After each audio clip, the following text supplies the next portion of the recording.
السلام علیکم۔ ایک یہودی کسی مسلمان کا پڑوسی تھا۔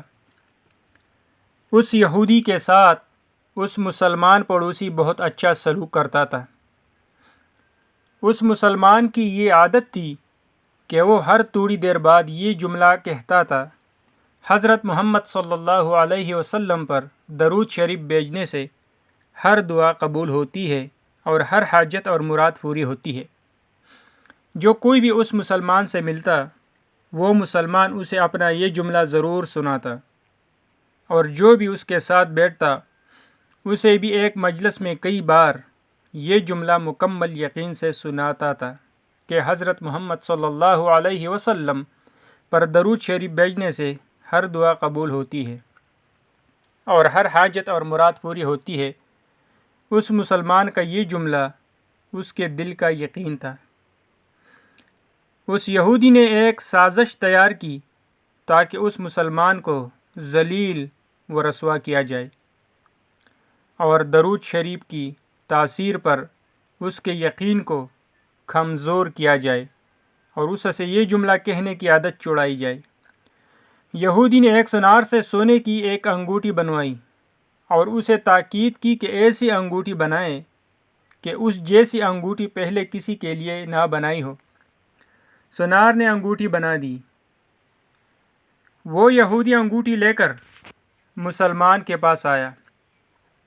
حال احوال کے بعد مسلمان نے اپنا وہی جملہ، اپنی وہی دعوت دہرائی کہ حضرت محمد صلی اللہ علیہ وسلم پر درود شریف بھیجنے سے ہر دعا قبول ہوتی ہے، ہر حاجت اور مراد پوری ہوتی ہے۔ یہودی نے دل میں کہا کہ اب بہت ہو گئی، بہت جلد یہ جملہ تم بول جاؤ گے۔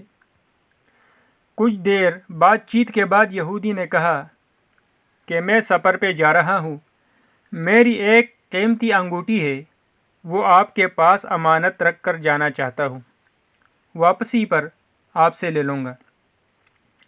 مسلمان نے کہا کوئی مسئلہ نہیں، آپ بے فکر ہو کر انگوٹھی میرے پاس چھوڑ جائے۔ یہودی نے وہ انگوٹھی مسلمان کے حوالے کی اور اندازہ لگایا کہ مسلمان نے وہ انگوٹھی کہاں رکھی ہے۔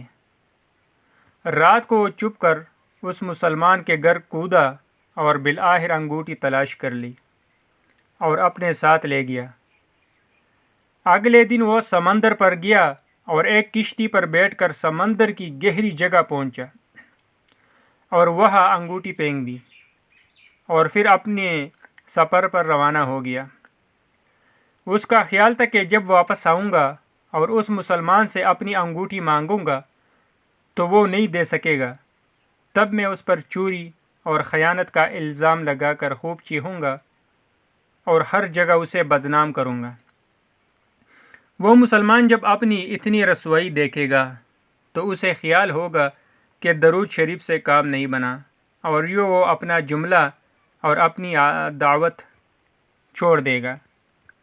مگر اس نادان کو کیا پتہ تھا کہ درود شریف کتنی بڑی نعمت ہے۔ یہودی اگلے دن واپس آ گیا، سیدھا اس مسلمان کے پاس گیا اور جاتے ہی اپنی انگوٹھی طلب کی۔ مسلمان نے کہا آپ اطمینان سے بیٹھیں، آج درود شریف کی برکت سے میں صبح دعا کر کے شکار کے لیے نکلا تھا تو مجھے ایک بڑی مچھلی ہاتھ لگ گئی۔ آپ سفر سے آئے ہیں، وہ مچھلی کھا کر جائیں۔ پھر اس مسلمان نے اپنی بیوی کو مچھلی صاف کرنے اور پکانے پر لگا دیا۔ اچانک اس کی بیوی زور سے چیخی اور اسے بلایا۔ وہ بھاگ کر گیا تو بیوی نے بتایا کہ مچھلی کے پیٹ سے سونے کی انگوٹھی نکلی ہے اور یہ بالکل ویسی ہے جیسی ہم نے اپنے یہودی پڑوسی کی انگوٹھی امانت رکھی تھی۔ وہ مسلمان جلدی سے اس جگہ گیا جہاں اس نے یہودی کی انگوٹھی رکھی تھی، لیکن انگوٹھی وہاں موجود نہیں تھی۔ وہ مچھلی کے پیٹ والے انگوٹھی یہودی کے پاس لے آیا اور آتے ہی کہا حضرت محمد صلی اللہ علیہ وسلم پر درود شریف بھیجنے سے ہر دعا قبول ہوتی ہے اور ہر حاجت پوری ہوتی ہے۔ پھر اس نے وہ انگوٹھی یہودی کے ہاتھ پر رکھ دی۔ یہودی کی آنکھیں حیرت سے باہر، رنگ کالا پیلا اور ہونٹ کانپنے لگے۔ اس نے کہا یہ انگوٹھی کہاں سے ملی؟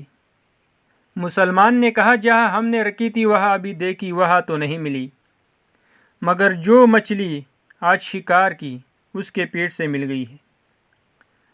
معاملہ مجھے سمجھ نہیں آ رہا، مگر الحمدللہ آپ کی امانت آپ کو پہنچی اور اللہ تعالیٰ نے مجھے پریشانی سے بچا لیا۔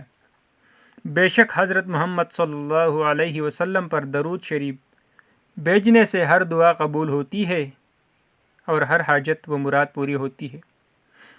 یہودی تھوڑی دیر کانپتا رہا، پھر بلک بلک کر رونے لگا۔ مسلمان اسے حیرانی سے دیکھ رہا تھا۔ یہودی نے کہا کہ مجھے غسل کی جگہ دے دے۔ غسل کر کے آیا اور فوراً کلمہ طیبہ اور کلمہ شہادت پڑھنے لگا۔ اشہد ان لا الہ الا اللہ وحدہ لا شریک لہ واشہد ان محمدا عبدہ ورسولہ۔ وہ بھی رو رہا تھا اور اس مسلمان دوست بھی، اور مسلمان اسے کلمہ پڑھا رہا تھا اور یہودی یہ عظیم کلمہ پڑھ رہا تھا۔ جب اس کی حالت سنبھلی تو مسلمان نے اس سے وجہ پوچھی، تب اس نے مسلم نے سارا قصہ سنا دیا۔ مسلمان کے آنسو بہنے لگے اور بے ساختہ کہنے لگا، حضرت محمد صلی اللہ علیہ وسلم پر درود شریف بھیجنے سے ہر دعا قبول ہوتی ہے اور ہر حاجت و مراد پوری ہوتی ہے۔ ایک آخری بات عرض کرتا چلوں کہ اگر کبھی کوئی ویڈیو، قول، واقعہ، سچی کہانی یا تحریر وغیرہ اچھی لگا کرے تو مطالعے کے بعد، سننے کے بعد مزید تھوڑی سی زحمت فرما کر اپنی دوستوں سے بھی شیئر کر لیا کیجیے۔ یقین کیجیے کہ اس میں آپ کا بمشکل صرف ایک لمحہ ہوگا، لیکن ہو سکتا ہے کہ اس ایک لمحے کے اٹھائی ہوئی تکلیف سے آپ کی شعر، کردار، تحریر ہزاروں لوگوں کے لیے سبق آموز ثابت ہو۔ ویڈیو کو پسند آنے کی صورت میں ہمارا چینل سبسکرائب کر کے ہمارا ساتھ دے۔ مہربانی، شکریہ۔